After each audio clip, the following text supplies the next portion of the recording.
Lecture 31 is called Atlantic Slavery. A theme that you might keep in mind here are the consequences of the Columbian exchange that we talked about last week. Think about these big consequences. Atlantic slavery is one.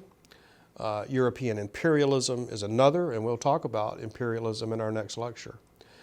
We have a revolution in human diet as a result of the Columbian exchange because so many domesticated plants and animals and grains and different foods are now going to become available worldwide.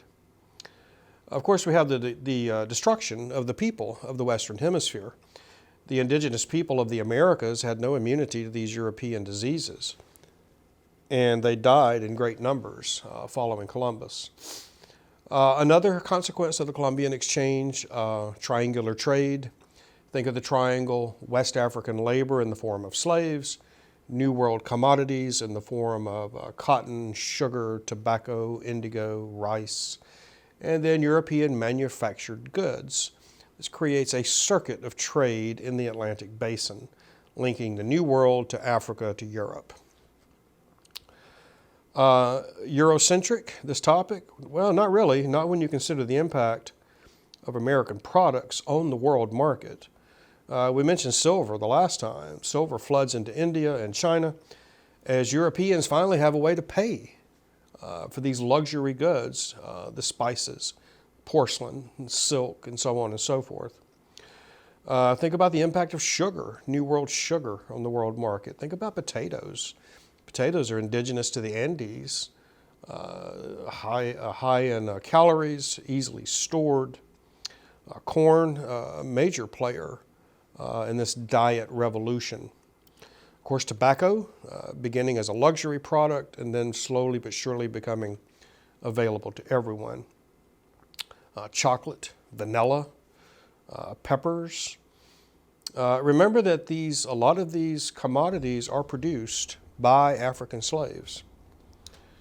Eurocentric, well, over 11 million Africans are brought to the New World as slaves. Slaves plus the commodities that they produce create this circuit of trade that I've just discussed a moment ago that links the entire Atlantic world together and beyond.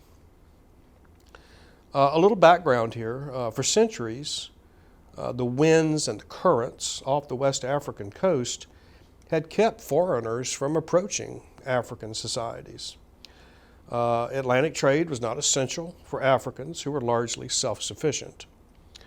Africa's trade with Europe was largely moved by prestige, luxury goods, changing taste, a desire for variety, and also firearms, which enhanced the power of African chieftains, allowing them to gather more slaves, which could then be sold to the Europeans. Africa resembled feudal Europe in its political fragmentation, no overarching authority, in other words. I want to mention African agency here for a moment.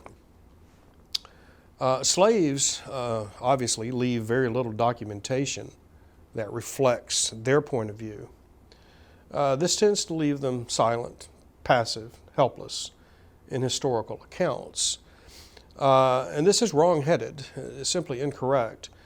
Europeans did not possess the military power to force Africans to participate in the slave trade or any other sort of trade. African chiefs controlled the slave trade. And we have a lot of evidence that deals with this aspect of slavery. Europeans are at the mercy of African rulers. European captains of ships would sometimes be stuck in a harbor for months at a time, waiting for African chieftains to make the decision to finally trade slaves for European manufactured goods.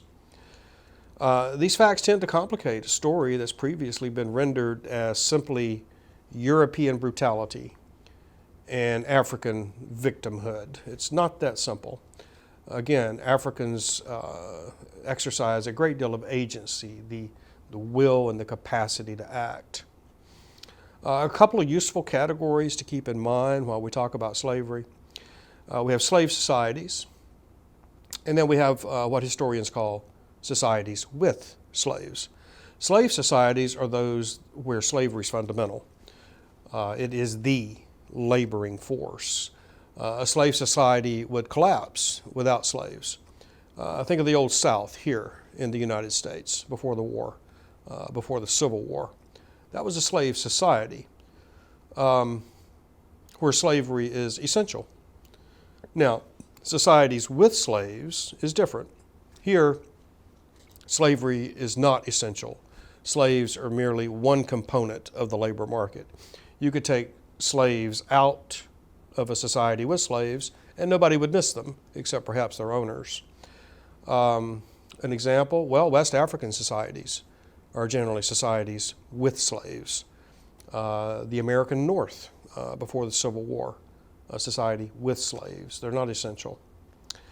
Where do the slaves go? What are their destinations? Well, most of them go to Brazil. A large portion go to the West Indies, the Greater and Lesser Antilles, Central America, the Caribbean. A much smaller percentage go to the North American coast, to Savannah, Charleston, Norfolk, Baltimore.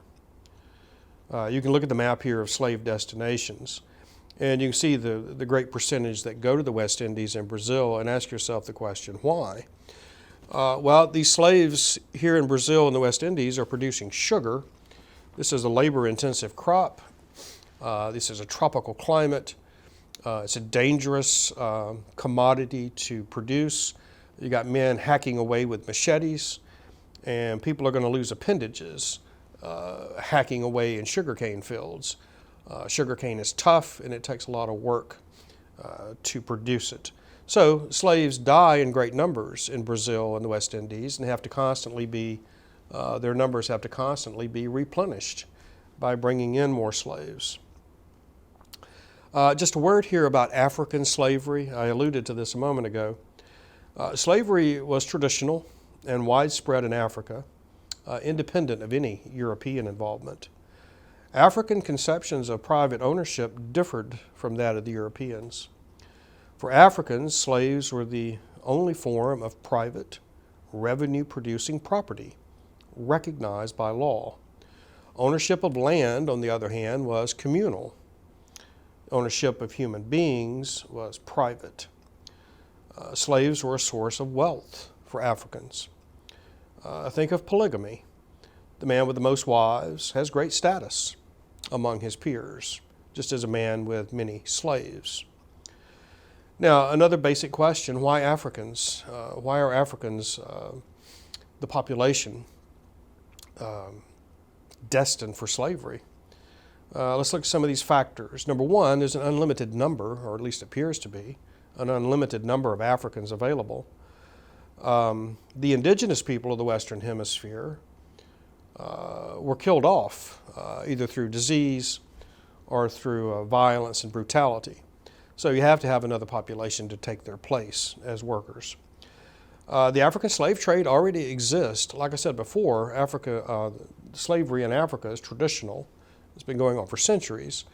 So the Europeans are simply taking part in this commerce in humanity. They don't have to create anything. They simply have to go shopping, essentially, for human beings. There is an assumption on the part of the Europeans that Africans will thrive, or at least survive, in the tropical climates of the Western Hemisphere. After all, they live in a semi-tropical climate in Africa. So if you look at the map and see and follow the latitude lines from West Africa across the Atlantic, you'll see they're quite similar to the West Indies and Brazil. It's assumed that, for instance, if you were to take pasty-skinned Irishmen to these tropical climates, that they would wilt and die. So the assumption is that Africans will survive in this harsh climate. A lot of these West African slaves have a genetic mutation called the sickle cell, and this allows them to fight off malaria, which of course is the great killer. Africans possess the necessary skills. They're an agricultural people, and they know how to do what we need them to do in the Western Hemisphere. And then last, and perhaps most important, Africans are color-coded. White equals free, black equals slave. If you can let this sort of sink in, it makes perfect sense.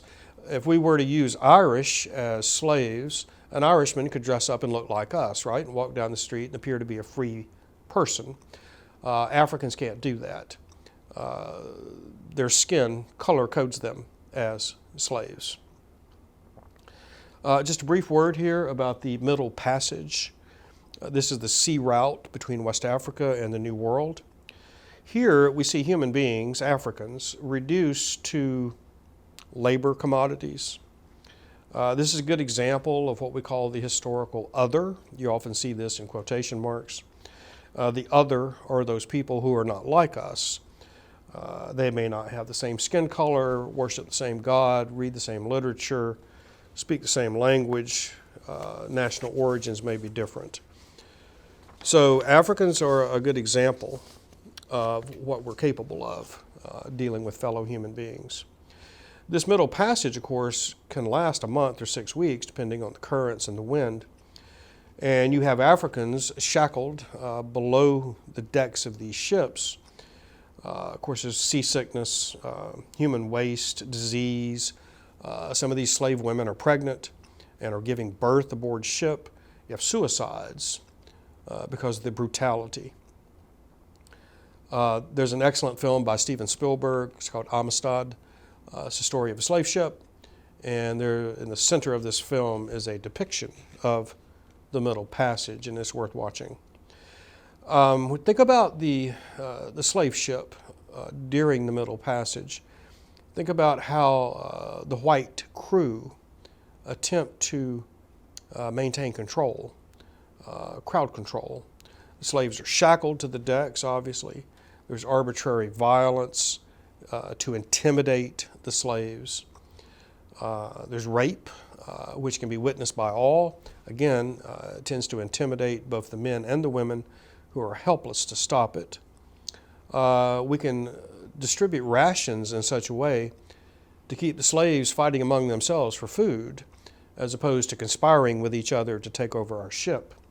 And we can mix these slaves by language so that it's more difficult for them to communicate. Again, this lessens the possibility of a conspiracy to kill the crew and take over the ship. So some conclusions here on this discussion of Atlantic slavery. Slavery allows us a glimpse, again, of what we are capable of as a species. When we designate a group of people as the other, then we can do with them as we wish. Remember that slaves produce the commodities that make the Atlantic trade circuit work. Slaves produce the commodities that impact the Asian trade as well. And remember that the initial wealth of the Western world is built on the backs of African slaves. Thank you.